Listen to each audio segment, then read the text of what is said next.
Hello dear student, welcome to NG classes. पिछली कक्षाओं में बेटा हमने पढ़ा था कि रदरफोर्ड का परमाणु मॉडल क्या था। रदरफोर्ड के परमाणु मॉडल के बाद देखो हम बात करते हैं उसकी कुछ कमियों की। पहली कमी आती है बेटा उसकी कि रदरफोर्ड वैज्ञानिक ने क्या किया, परमाणु की संरचना को तो बता दिया, परंतु उस परमाणु में जो कक्षाएं होती है बेटा, देखो नाभिक होता है, पहली कक्षा, दूसरी कक्षा, तीसरी कक्षा, चौथी कक्षा, नाम देते हैं बेटा हमने KLMN। इन कक्षाओं में इलेक्ट्रॉन इसमें रहेगा, इसमें रहेगा या इसमें रहेगा, कौन सी कक्षा में रहेगा इलेक्ट्रॉन, तो ये परमाणु की बेटा इलेक्ट्रॉनिक संरचना की व्याख्या नहीं कर पाया। तो पहली कमी क्या है बेटा रदरफोर्ड के मॉडल की, कि वो परमाणु की इलेक्ट्रॉनिक संरचना की व्याख्या नहीं कर पाया बेटा। ठीक है। दूसरी, परमाणु का स्थायित्व होता है या नहीं होता है, वो परमाणु के स्थायित्व की व्याख्या भी नहीं कर पाया बेटा। कैसे नहीं कर पाया, देखो एक वैज्ञानिक था बेटा क्लार्क मैक्सवेल। क्लार्क मैक्सवेल वैज्ञानिक कहता है बेटा कि यदि वो ये कहते हैं कि इलेक्ट्रॉन क्या होते हैं, निश्चित वृत्ताकार पथों में घूमते रहते हैं। आप मेरे को खाना खिला दीजिए अच्छे से, 5-6 दिन बढ़िया काजू बादाम सब कुछ खिला दीजिए, फिर आप मेरे से कहिएगा ये सर ये ग्राउंड है, आप इसके चक्कर काटते रहिए। अब मैं उस पर गोल गोल गोल गोल गोल गोल क्या करता रहूँगा बेटा, राउंड करता रहूँगा। अगर तो गोल गोल राउंड करता रहूँगा तो कितने दिनों तक कर लूँगा, 100 कर लूँगा, 1000 कर लूँगा, 2000 कर लूँगा, परंतु एक दिन तो जो मैंने भोजन किया है वो खत्म होएगा ना बेटा, ऊर्जा खत्म होगी, तो अंत में क्या हो जाऊँगा, मेरा धीरे धीरे घूमने का जो जितना आकार था, परिधि थी, वो कम होती जाएगी और मैं लास्ट में गिर जाऊँगा बेटा। गिरूंगा नहीं गिरूंगा और फिर भी भोजन नहीं मिला तो क्या हो जाऊंगा बेटा, मैं मर जाऊंगा। तो उसी प्रकार क्लार्क मैक्सवेल वैज्ञानिक कहते हैं बेटा कि इलेक्ट्रॉन है ये इलेक्ट्रॉन क्या होते हैं, अगर निश्चित वृत्ताकार पथ में गति कर रहे हैं तो गति करते रहें, परंतु जब ये गति करेंगे तो ऊर्जा का क्या करेंगे, या तो उत्सर्जन करेंगे, तो उत्सर्जन करते जाएंगे तो इनके जो घूमने का पथ है बेटा कम होता जाएगा और मध्य में क्या होता है, नाभिक, तो अंततः क्या होगा, इलेक्ट्रॉन माइनस वाला है, ये नाभिक प्लस वाला है, तो खींच लेगा, तो ये इलेक्ट्रॉन कहाँ समा जाएगा बेटा, नाभिक में। तो कक्षाएं तो रहेगी नहीं, इलेक्ट्रॉन भी नाभिक में आ गया है, तो इस प्रकार नाभिक ही बच जाएगा, परमाणु का तो अस्तित्व ही नहीं होना चाहिए था, परंतु ऐसा नहीं होता। इस चीज को रदरफोर्ड नहीं समझा सका। तो देखो बेटा एक बार रिपीट कर देता हूँ आपको। पहली कमी है रदरफोर्ड के मॉडल की कि परमाणु की इलेक्ट्रॉनिक संरचना क्या है, यानी कि इलेक्ट्रॉन कहाँ पे रहेंगे परमाणु में, उस चीज को रदरफोर्ड नहीं समझा सका। दूसरी, यहाँ पर परमाणु के स्पेक्ट्रम की व्याख्या रदरफोर्ड वैज्ञानिक नहीं कर सका। मतलब स्पेक्ट्रम, परमाणु जो होता है अनेक रंग, यहाँ पर स्पेक्ट्रम का मतलब है रंगों का समूह, कैसे प्राप्त होता है उस परमाणु का, उसको नहीं समझा सका बेटा। तीसरा, परमाणु के स्थायित्व को नहीं समझा सका। कैसे, क्लार्क मैक्सवेल वैज्ञानिक ने कहा रदरफोर्ड से कि आप कह रहे हो कि निश्चित वृत्ताकार पथ में इलेक्ट्रॉन घूमते रहते हैं नाभिक के चारों ओर, तो जब नाभिक के चारों ओर का इलेक्ट्रॉन घूमता रहेगा तो उसकी ऊर्जा क्या होगी बेटा, खत्म होगी तो धीरे धीरे उसके घूमने का पथ क्या होगा, कम होता जाएगा और अंततः वो नाभिक में समा जाएगा बेटा। इस प्रकार तो परमाणु का अस्तित्व ही खत्म हो जाएगा, परंतु ऐसा नहीं होता, परमाणु तो स्थायी होता है। इस चीज को आप समझाओगे तो रदरफोर्ड नहीं समझा सका, तो ये क्या होगी बेटा, उसकी कमियां हो गई। फिर देखो रदरफोर्ड के बाद कमियों को दूर करने के लिए अगला वैज्ञानिक आता है बेटा नील्स बोर। तो नील्स बोर ने अपना परमाणु मॉडल दिया, तो नील्स बोर का परमाणु मॉडल देखो बेटा, नील्स बोर का परमाणु मॉडल क्या कहता है, यही चीज हमें समझनी है। इन्होंने क्या किया बेटा, यहाँ पर रदरफोर्ड की कमियों को दूर किया। सबसे पहले तो बेटा ये मॉडल सन 1933 में यहाँ पर प्रस्तुत किया गया। ठीक है, तो हम कहेंगे सन 1933 में नील्स बोर नामक वैज्ञानिक ने हाइड्रोजन परमाणु के स्पेक्ट्रम, जिसे कौन नहीं समझा सका था बेटा, रदरफोर्ड, हाइड्रोजन परमाणु के स्पेक्ट्रम तथा इसके स्थायित्व की व्याख्या करने के लिए, स्थायित्व को भी नहीं समझा सका था और स्पेक्ट्रम को भी नहीं समझा सका था। तो सन 1933 में नील्स बोर नामक वैज्ञानिक ने हाइड्रोजन परमाणु के स्पेक्ट्रम और उसके स्थायित्व की व्याख्या करने के लिए एक परमाणु मॉडल प्रस्तुत किया, जिसकी मुख्य अवधारणाएं क्या है बेटा, निम्नलिखित है। निम्नलिखित में देखो कौन कौन सी अवधारणा आती है बेटा। पहली अवधारणा देखो ध्यान से समझना बेटा, यही याद हो जाएगी। पहली अवधारणा है नाभिक की अवधारणा बेटा। नील्स बोर कहते हैं कि परमाणु जो होता है उसके मध्य में क्या होता है बेटा, नाभिक होता है, और इस नाभिक में धन आवेशित कण कौन पाए जाते हैं बेटा, प्रोटॉन पाए जाते हैं। ध्यान से समझना है कि एक अवधारणा को। नील्स बोर कहता है कि परमाणु के मध्य में नाभिक होता है और नाभिक में धन आवेशित कण क्या होते हैं बेटा, प्रोटॉन पाए जाते हैं। पहली अवधारणा हो गई बेटा। दूसरी अवधारणा बताती है बेटा कोश को, कक्षा को, या फिर बेटा ऊर्जा स्तर को। इसको इंग्लिश में ऑर्बिट भी बोलते हैं। तो दूसरी अवधारणा कहती है कि नाभिक के चारों ओर क्या होती है बेटा, यहाँ पर सकेंद्रीय, यहाँ पर वृत्तों के रूप, वृत्ताकार रूप में क्या होती है, कक्षाएं होती है बेटा, जिन्हें हम ऊर्जा स्तर, कोश या कक्षा या फिर इंग्लिश में ऑर्बिट के नाम से जानते हैं। दूसरी अवधारणा होगी। तीसरी बताती है बेटा यहाँ पर अवधारणा कि नाभिक से जैसे जैसे दूरी बढ़ती है, देखो बेटा ये नाभिक के पास है पहली कक्षा, ये दूसरी n बराबर, तीसरी, चौथी। नाभिक के जो पास रहती है उसकी ऊर्जा कम होती है, नाभिक से दूरी बढ़ गई तो ऊर्जा अधिक हो गई, फिर अधिक हो गई, फिर इसकी अधिक होगी। तो नाभिक से दूरी बढ़ने पर क्या होता है बेटा, उस कक्षा की ऊर्जा बढ़ती जाती है। ठीक है, इस प्रकार देखो बेटा सबसे कम ऊर्जा किसकी हो जाएगी, नाभिक की जो सबसे पास होगी। तो के कक्षा की ऊर्जा क्या होगी बेटा, यहाँ पर सबसे कम होगी। इन्हें के एल एम एन नाम दे सकते हैं। तीसरी अवधारणा हो गई बेटा। चौथी अवधारणा देखो यहाँ पर कहता है कि बेटा इलेक्ट्रॉन जो होता है ना, इन वृत्ताकार पथों में हम जानते हैं गति करता है, तो इलेक्ट्रॉन इसमें कहाँ पे गति करेगा, इलेक्ट्रॉन केवल उन्हीं वृत्ताकार पथों में गति करता है बेटा जहाँ इस गति करते हुए इलेक्ट्रॉन का कोणीय संवेग, ध्यान देना बेटा, गति करते हुए इलेक्ट्रॉन का कोणीय संवेग होता है एम वी आर। ये क्या है बेटा, m तो है इलेक्ट्रॉन का द्रव्यमान, गति करता है जो इलेक्ट्रॉन है, इलेक्ट्रॉन का द्रव्यमान कितना होता है बेटा, बताया था मैंने आपको 9.1094 × 10⁻31 किलोग्राम।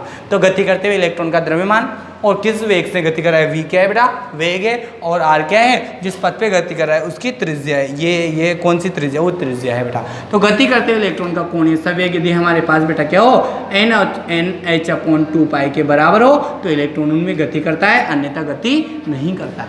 फिर देखो इसके बाद बेटा अगली अवधारणा कहती है, नील्स बोर वैज्ञानिक कहते हैं, रदरफोर्ड ने कहा था कि निश्चित वृत्ताकार पथों में गति करते हैं, मैक्सवेल ने कहा कि ऊर्जा में कमी आएगी तो नष्ट हो जाएगा, तो नील्स बोर ने कहा बेटा कि निश्चित वृत्ताकार पथ में अगर घूमता रहेगा ना इलेक्ट्रॉन, अगर जैसे ये चौथी में, तो चौथी में अगर वो घूमता रहेगा तो क्या होगा, न तो वो ऊर्जा का अवशोषण करेगा न उत्सर्जन, तो ऊर्जा में कमी नहीं आएगी, तो उसका अस्तित्व बना रहेगा, ये कह दिया।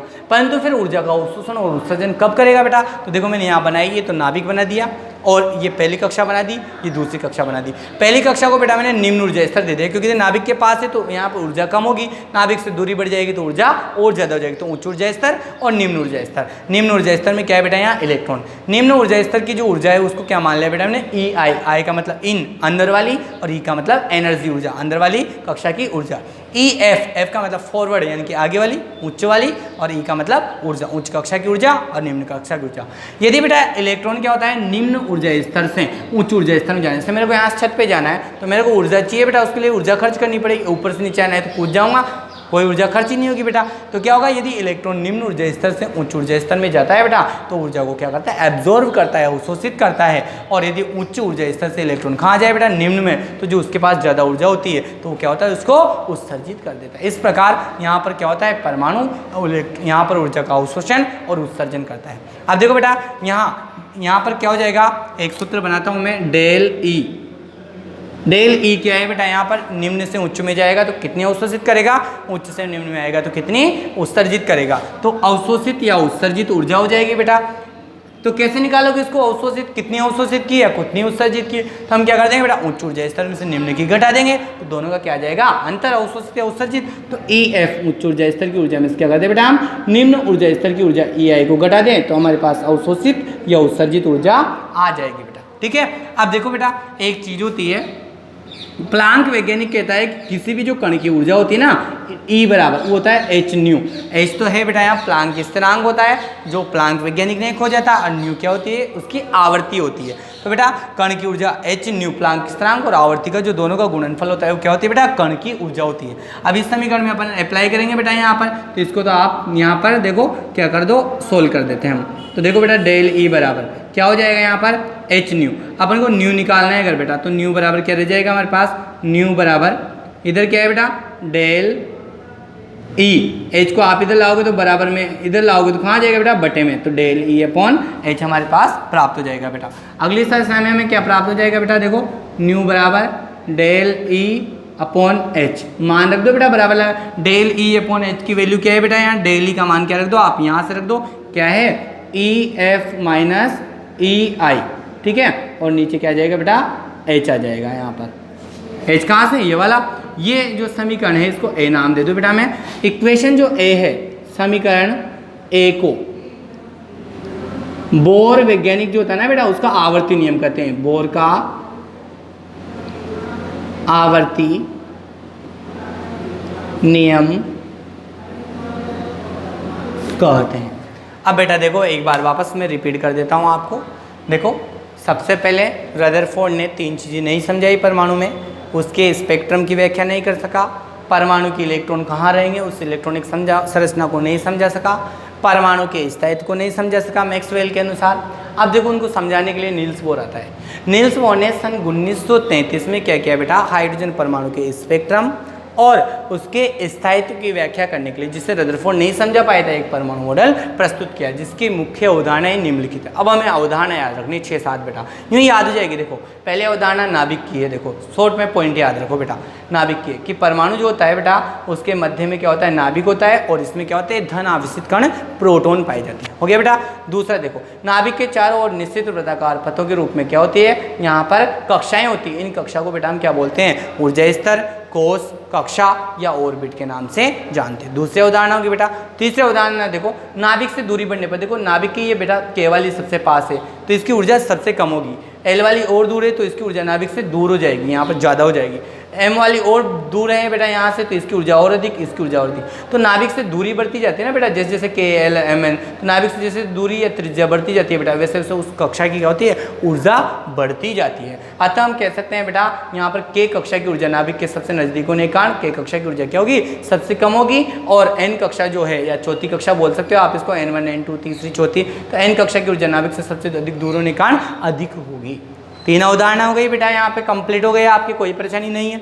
आगे देखो बेटा, इलेक्ट्रॉन देखो अब इनमें कहाँ रहेंगे, इलेक्ट्रॉनिक संरचना को समझाएगा बेटा।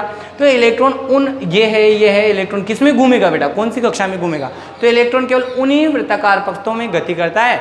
देखो जैसे चौथी है, तीसरी है, दूसरी है, तो केवल उसमें ही गति करेगा जहां गति करते हुए इलेक्ट्रॉन का कोणीय संवेग बेटा कितना हो जाएगा, mvr बराबर nh/2 के बराबर होगा। अगर इतना होता है इस गति करते हुए इलेक्ट्रॉन का कोणीय संवेग तो वो उसमें गति करेगा, नहीं तो उसमें नहीं करेगा, फिर दूसरे में करेगा। तो उन्हीं में गति करेगा, उन्हीं में इलेक्ट्रॉन रहेगा जहाँ इसका कोणीय संवेग mvr बराबर कितना हो जाएगा, nh/2 के बराबर होगा। m इलेक्ट्रॉन का वजन है बेटा जो घूम रहा है, v इलेक्ट्रॉन का वेग है जिस वेग से घूम रहा है, r क्या है उसकी यहाँ पर त्रिज्या है, जिस पे वो घूम रहा है, इस पे घूम रहा है तो इसकी त्रिज्या, इस पे घूम रहा है तो इसकी, इस पे घूम रहा है तो इसकी, तो ये हो जाएगा। फिर देखो अगला पॉइंट आता है बेटा 5वां कि जो निश्चित वृत्ताकार पथ में घूमता हुआ इलेक्ट्रॉन होता है बेटा, ना तो ऊर्जा का अवशोषण करता है ना उत्सर्जन करता है, तो नहीं करता। ये तो चीज़ों कहता था मैक्सवेल का करता है, पर इसने कहते हैं नहीं करता है कि एक अगर उसमें ही घूम रहा है ना चौथे में तो नहीं करेगा, इसलिए वो क्या है स्थायी बना रहेगा। परंतु कब करेगा भाई, कब करेगा, यदि इलेक्ट्रॉन बेटा निम्न ऊर्जा स्तर से कहाँ चला जाए, उच्च ऊर्जा वाली कक्षा में जाएगा तो उसे ज़्यादा ऊर्जा की जरूरत होगी ऊपर जाने के लिए, तो ऊर्जा का क्या करेगा, अवशोषण करेगा, तभी तो उसकी ऊर्जा बढ़ेगी और वो ऊपर जा पाएगा। और यदि उच्च से निम्न में आता है बेटा तो ऊर्जा का क्या करता है, उत्सर्जन करता है। ठीक है, इस प्रकार ये जो अवशोषित, कितनी अवशोषित हुई ऊपर जाने में और नीचे आने में कितनी उत्सर्जित हुई, ये अवशोषित और उत्सर्जित ऊर्जा बेटा क्या होती है, डेल ई, अवशोषित या उत्सर्जित ऊर्जा। कैसे निकाल सकते हो आप, उच्च ऊर्जा स्तर EF में से क्या कर दो, निम्न ऊर्जा स्तर EI की ऊर्जा क्या कर दो बेटा, घटा दो आप, तो हम आप क्या कर सकते हो, उत्सर्जित और अवशोषित ऊर्जा निकाल सकते हो। अब देखो बेटा डेल ई बराबर क्या होता है, h न्यू, यानी कि जो किसी भी कण की जैसे इसकी ऊर्जा जो होती है ना बेटा h और न्यू, यानी कि प्लांक स्थिरांक होता है h, तो न्यू इसकी आवर्ती होती है, तो यहाँ प्लांक स्थिरांक और आवर्ती का गुणनफल होती है। हमें न्यू निकालना है बेटा आवर्ती, तो h को आप इधर ले आओ तो डेल ई, h इधर आते हैं बटे में आ जाएगा बेटा, तो न्यू बराबर डेल ई अपॉन h हो गया। और डेल ई का मान हम देखो इसको ऐसे उतार दिया, बराबर लगा के और सोल्व कर दिया, डेल ई का मान अपन क्या रख सकते हैं बेटा, यहाँ EF माइनस EI रख दिया अपॉन h रख दिया। जो समीकरण ये आई इसको हम ए नाम देते हैं बेटा, समीकरण ए को हम बोर का आवर्ती नियम के नाम से जानते हैं। ठीक है बेटा। अब देखो नील्स बोर ने सारी कमियों को दूर कर दिया, सब कुछ सही कर दिया, परंतु फिर भी क्या हुआ बेटा, कुछ चीज़ों को ये भी नहीं समझा पाया। ठीक है, अब देखो इनमें कौन कौन सी कमियां हैं। ये नील्स बोर वैज्ञानिक केवल रदरफोर्ड ने जो हाइड्रोजन परमाणु है ना बेटा, उसका परमाणु क्रमांक कितना होता है, देखो 1 होता है ना, तो इसका इलेक्ट्रॉनिक विन्यास होता है बेटा 1s1, यानी कि इसकी कक्षा में केवल एक ही इलेक्ट्रॉन होता है। तो रदरफोर्ड तो एक इलेक्ट्रॉन वाले हाइड्रोजन परमाणु को भी नहीं समझा पाया था।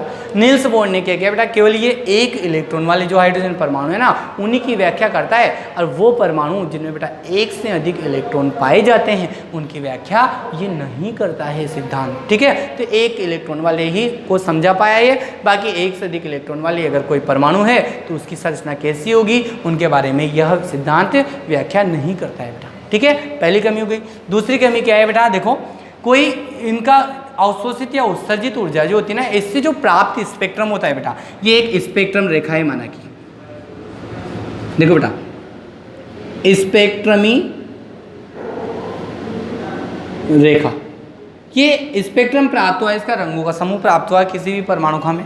ये एक स्पेक्ट्रम ही रेखा, ऐसे तो हमें क्या हो रही है बेटा, एक ही दिख रही है, परंतु जब इस पे या तो हम क्या कर दें, चुंबकीय क्षेत्र लगा दें, N और S चुंबक लगा दें, या फिर प्लस माइनस विद्युत क्षेत्र लगा दें, तो ये एक स्पेक्ट्रम रेखा बेटा देखते हैं तो ये क्या होती है, चुंबकीय क्षेत्र या विद्युत क्षेत्र की उपस्थिति में अनेक छोटी छोटी रेखाओं में विभाजित हो जाती है। तो ये अनेक छोटी छोटी रेखाओं से मिलकर बनी होती है। अब इन चीज़ को भी, ये क्यों बनी होती है, कैसे बनी होती है, क्या कारण होता है इनका, इस चीज़ को भी बेटा रदरफोर्ड नील्स बोर नहीं समझा सका। तो पहले एक से अधिक इलेक्ट्रॉन जिनमें होते हैं उन परमाणु की संरचना को नहीं समझा सकता। दूसरी, एक स्पेक्ट्रम रेखा को चुंबकीय क्षेत्र में लगाने पर अनेक रेखाओं का समूह होता है, इस चीज़ को भी बेटा ये नहीं समझा सका। ठीक है, इसके अलावा देखो परमाणु जो होते हैं ना बेटा, आप जानते हो परमाणु आपस में सहयोग करके अणु बनाते हैं। जैसे एक हाइड्रोजन परमाणु, इसने दूसरे हाइड्रोजन से सहयोग कर लिया बेटा, तो क्या बन जाएगा, H2 बन जाएगा। तो परमाणु आपस में सहयोग करके क्या करते हैं बेटा, अणु बनाते हैं। ये अणु कैसे बनाते हैं, इस चीज़ को भी, और स्थायी क्यों हो जाते हैं, इस चीज़ को भी कौन, नील्स बोर नहीं समझा सका बेटा। ठीक है, फिर आगे अन्य मॉडल आ जाते हैं बेटा, देखो समय के साथ साथ डेवलप होते जाते हैं। हमारे यहाँ तक हमने पढ़ लिया, अब बाकी का बेटा हम कहाँ पढ़ेंगे, नेक्स्ट क्लास में। ठीक है, थैंक्स फॉर वॉचिंग मी।